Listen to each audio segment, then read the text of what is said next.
नमस्कार, बहुत स्वागत है आपका। आप देख रहे हैं ग्रांड ज्योतिष सीक्रेट। मीन राशि वालों, राहु का नक्षत्र परिवर्तन होने जा रहा है। नवग्रहों में राहु का विशेष महत्व है।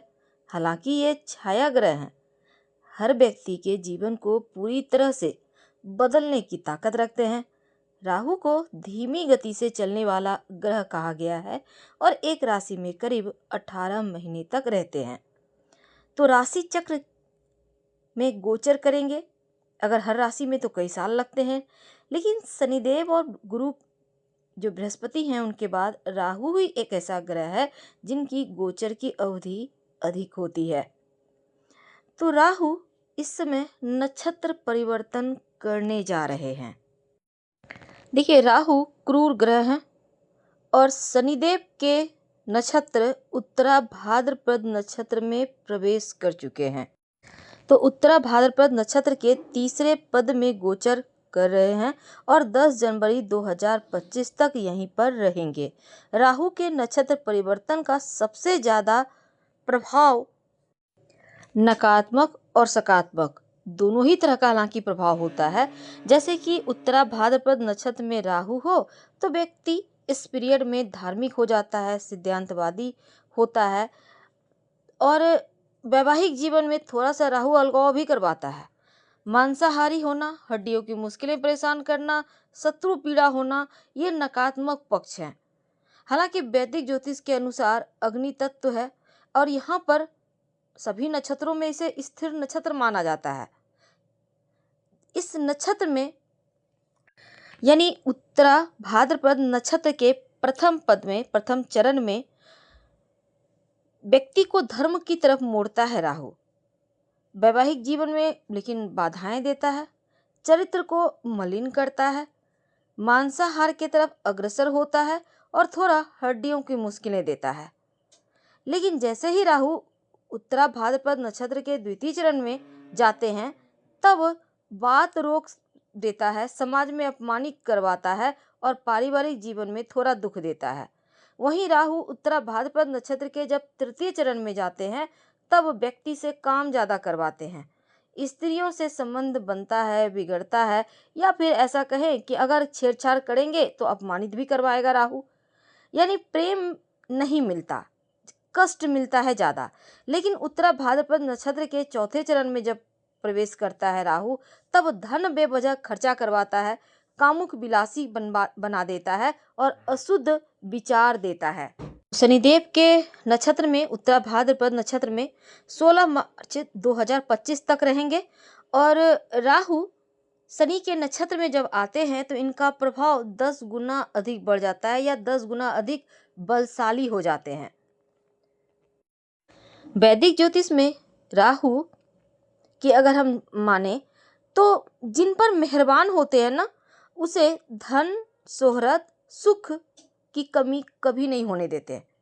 शनिदेव के बाद दूसरे ऐसे ग्रह राहु हैं जो धीमी गति से चलते हैं, लेकिन राहु का प्रभाव तुरंत होता है और धीमी गति से भी होता है लेकिन अस्थायी होता है। अगर हम शनिदेव से तुलना करें तो शनिदेव के नक्षत्र में बलशाली हो जाते हैं राहु और ऐसा ही अभी हुआ है। तो अभी राहु उत्तरा भाद्रपद नक्षत्र में प्रवेश कर चुके हैं और द्वितीय चरण में गोचर कर रहे हैं। यहाँ पर वो 2 दिसंबर 2024 तक रहेंगे। उत्तरा भाद्रपद नक्षत्र के स्वामी शनिदेव हैं और ज्योतिष की माने तब जब राहु शनि के नक्षत्र में गोचर करते हैं तो वो काफ़ी बलशाली हो जाते हैं और उनके फल देने की क्षमता काफ़ी बढ़ जाती है। तो राहु की बदली हुई इस चाल का आपके ऊपर क्या प्रभाव पड़ेगा, यही आज जानेंगे हम विस्तार से। वीडियो के अंत तक बने रहिए और ये प्रेडिक्शन चंद्र राशि पर आधारित है। राहु उत्तरा भाद्रपद नक्षत्र में 16 मार्च की शाम 6:50 तक रहेंगे। राहु मीन राशि में ही विराजमान है। अगर आपकी राशि मीन है या लग्न मीन है तो दोनों ही आप देख सकते हैं। ऊपर से शनिदेव की 7.5 चल रही है, अभी तो शुरुआत हुई है और राहु चल रहे हैं लग्न में यानी प्रथम भाव में। राहु के अभी करीब 8 महीने बचे हैं। 16 मार्च 2025 तक राहु आपके लिए शनिदेव के नक्षत्र उत्तरा भाद्रपद नक्षत्र में रहेंगे। अभी तक उत्तरा भाद्रपद नक्षत्र का 4 चरणों में से एक चरण का समय पूरा हो चुका है। अब बाकी के 3 चरण, तृतीय, द्वितीय और प्रथम चरण आपकी लाइफ में क्या कुछ बड़ा बदलाव लाएगा, जब इन चरणों से होकर राहु गुजरेंगे, यही जानेंगे विस्तार से। तो अभी जो राहु के बचे हुए 8 महीने हैं, अभी तक जो आपने संघर्ष किया है, चाहे वो नौकरी व्यापार की हो, कार्य क्षेत्र की हो, लेकिन अब राहु का तृतीय चरण और द्वितीय चरण बहुत हद तक आपके लिए सुफलताई है।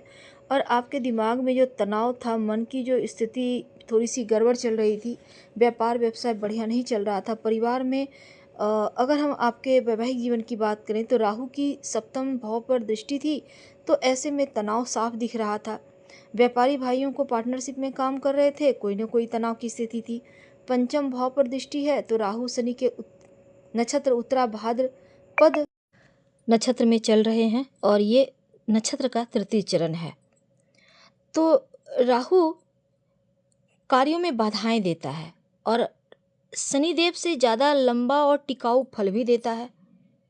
हर कार्य में अगर बाधा आ रही है तो कहीं ना कहीं राहु परेशान कर रहा है। राहु की 3 दृष्टियां हैं।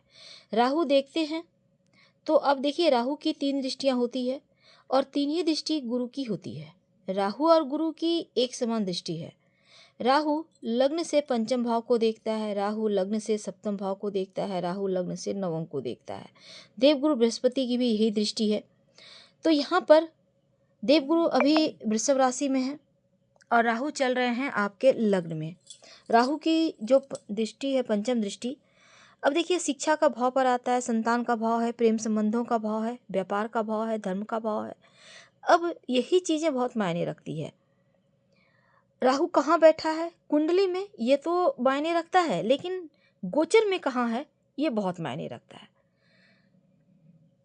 तो 2024 और 16 मार्च 2025 तक राहु करेंगे धमाल। तो पहले समझते हैं। देखिए, स्वार्थ बिल्कुल भी ना पालें। अगर आप मन के मुताबिक कार्य करेंगे तो आपका कार्य बनेगा, संतुष्ट भी रहेंगे, लेकिन स्वार्थी होंगे तो फिर अंधेरे की तरफ जाएंगे। ये जो करीब 7-8 महीने का वक्त है, राहु से थोड़ी सी पीड़ित हैं, ऊपर से शनि की 7.5 शुरुआत हो चुकी है। तो कहने का मतलब यहाँ पर चीज़ें आपको प्रभावित कर रही है। राहु कुंडली में कुंडी मार के बैठा है फिलहाल। अब ऐसे में दिल दिमाग काम नहीं करेगा, भ्रम की स्थिति देगा, रोजगार नौकरी छूट जाएगा। राहु ये स्थिति बहुत बहुत परेशान करने वाला होता है, लेकिन उत्तरा भाद्रपद नक्षत्र में आने से थोड़ी सी राहत तो देगा, क्योंकि शनि का नक्षत्र है और शनि के नक्षत्र में राहु का प्रवेश हो चुका है जुलाई को ही, 9 जुलाई को। तो अभी तक वो चल रहे थे चतुर्थ चरण में, अब तृतीय चरण में आए हैं। तो राहु आपको यहाँ पर तृतीय चरण में लाभ जरूर देंगे। मन मर्जी राहु की चलती तो है, लेकिन राहु आपको बहुत सारे संकटों से अब बचाएगा, जो संकट दे रहे थे उससे बचाएगा। विदेश यात्रा करवाएगा, प्रेम संबंधों में, दाम्पत्य जीवन में जो मुश्किलें थी उसको समाप्त करेगा। खासकर जो विद्यार्थी थे, पढ़ाई में आपकी बाधाएं थी वो खत्म होगी। और राहु विद्यार्थियों की पढ़ाई से तो मुश्किलों को कम करेगा। खासकर जो संतान प्राप्ति के लिए प्रयासरत थे उनको संतान प्राप्ति के लिए भी योग बनेंगे। प्रेम संबंधों में दिक्कत थी वो समाप्त होगा। तो यहाँ पर आपके लिए राहु, चूंकि उत्तरा भाद्रपद नक्षत्र के जो तृतीय चरण है उसके स्वामी शुक्र हैं, तो यहाँ आपके लिए शुभ फल देंगे। खासकर आपके अगर दवाइयों पर खर्चा बढ़ गया था वो भी अभी इस पीरियड में कम होगा। आप समय आपके लिए थोड़ा अनुकूल चल रहा है। अगर कहीं पैसा किसी को दिया है वापस नहीं कर पा रहा था, तो ऐसी स्थिति ये बन रही है कि वो पैसा भी आपको वापस मिलेगा। तो ये जो वक्त है मीन राशि वालों के लिए, तो आपको लाभ तो देगा, लेकिन थोड़ा सा कुछ मामलों में आपको थोड़ा शांत रहना होगा, धैर्य रखना होगा। और आपके 10वें भाव में, एकादश भाव में यहाँ पर अच्छा फल भी देंगे। लेकिन अब देखिए, राहु का तो स्थान ही विदेश का है और राहु और शनि अगर कुंडली में बलवान नहीं है तब मुश्किल है, लेकिन हम गोचर की बात कर रहे हैं। तो शनि के तृतीय जो उत्तरा भाद्रपद नक्षत्र है, इसके तृतीय चरण में चलेंगे 15 नवंबर तक। और इनकम के मामलों में जो रुकावट थी, परेशानी थी, वो समाप्त होगा। धन वृद्धि योग बनेंगे। राहु यहाँ पर लाभ देगा और अस्थायी तौर पर देगा। सप्तम भाव की दृष्टि से देखते हैं तो व्यापार में वृद्धि होगा। जीवन साथी के साथ तालमेल आपका जो नहीं चल पा रहा था बढ़िया, वो अब बनेगा। पारिवारिक जीवन में सुधार होगा। स्वास्थ्य के मामलों में सुधार होगा। लग्न में बैठे हुए जो राहु हैं, वो आपके लिए 3 घरों का लाभ, आय भाव, व्यय भाव या खुद का लग्न का भाव, ऐसे में लाभ तो देगा, लेकिन तीसरी दृष्टि शनि की यहाँ पर भी पड़ेगी तो भी लाभ देगा। प्रेम संबंधों में जो मुश्किलें थी वो समाप्त होगा। और इस समय खासकर राहु की जो दृष्टि है वो आपके लिए मेहनत का फल भी देगा। मेहनत अभी तक जिस कार्य को कर रहे थे, श्रेय नहीं मिल रहा था, फायदे नहीं हो रहे थे, तरक्की नहीं कर पा रहे थे, अब वहाँ होगा। प्राइवेट सेक्टर से जुड़े हैं या आप ठेकेदारी करते हैं, दिन रात मेहनत करें, भाग्य वृद्धि के योग बनेंगे।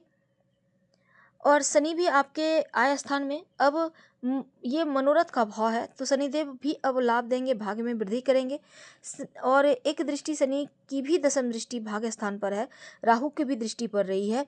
तो राहु जो आप परेशानी दे रहे थे ना, जो अपनी मनमर्जी चला रहे थे, अब राहु भी शनि के अनुकूल राहु फल देना यहाँ से शुरू करेंगे, लाभ देंगे, भाग्योदय करेंगे। हर कार्य में जो परेशानी थी अब वो समाप्त होगी। तो यहाँ आपके लिए नवंबर तक का वक्त अच्छा है। लेकिन इसके बाद अगर हम बात करें तो देखिए, अगर आप विदेश यात्रा करना चाहते हैं तो यहाँ पर शनिदेव भी आपको साथ देंगे, विदेश यात्रा करवाएंगे। 15 नवंबर के बाद 15 नवंबर तक आप विदेश यात्रा के योग बनेंगे। और इसके बाद जॉब के मामलों में, खासकर जो लोग विदेश में रहकर काम करते हैं, विदेशी जमीन से जुड़े हैं, उनको ज़्यादा लाभ होगा। राहु का मंत्र जप कीजिएगा, ओम रांग राहवे नमः, आपके लिए बहुत फायदे होंगे। अब राहु के इसके बाद वो द्वितीय चरण में आएंगे, उत्तरा भाद्रपद नक्षत्र के, जिसका स्वामी बुध है।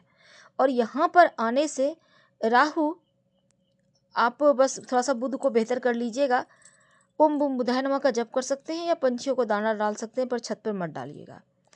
इसके बाद जनवरी से लेकर मार्च तक का वक्त जो है वो उत्तरा भाद्रपद नक्षत्र के प्रथम चरण में आएंगे। और इस चरण के जो स्वामी हैं वो सूर्य हैं। तब थोड़ी मुश्किलें होंगी, ये समय थोड़ा सा टेंशन देगा, तो आपको अपना ख्याल रखना होगा। बहुत सारी चीज़ों में आपको सतर्क रहना होगा। इसके बारे में हम विस्तार से वीडियो लाएंगे। फिलहाल आपसे विदा लेते हैं।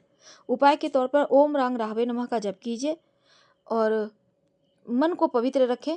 नियमित रूप से स्नान करके तुलसी का पत्ता पानी के सहारे आप उसको निगलने मसल कर दांतों से मत चबाइएगा, आपके लिए शुभ रहेगा। हम आपसे विदा लेते हैं। धन्यवाद। प्लीज़ लाइक कर सब्सक्राइब करें, शेयर करें, कमेंट करें। हर हर महादेव।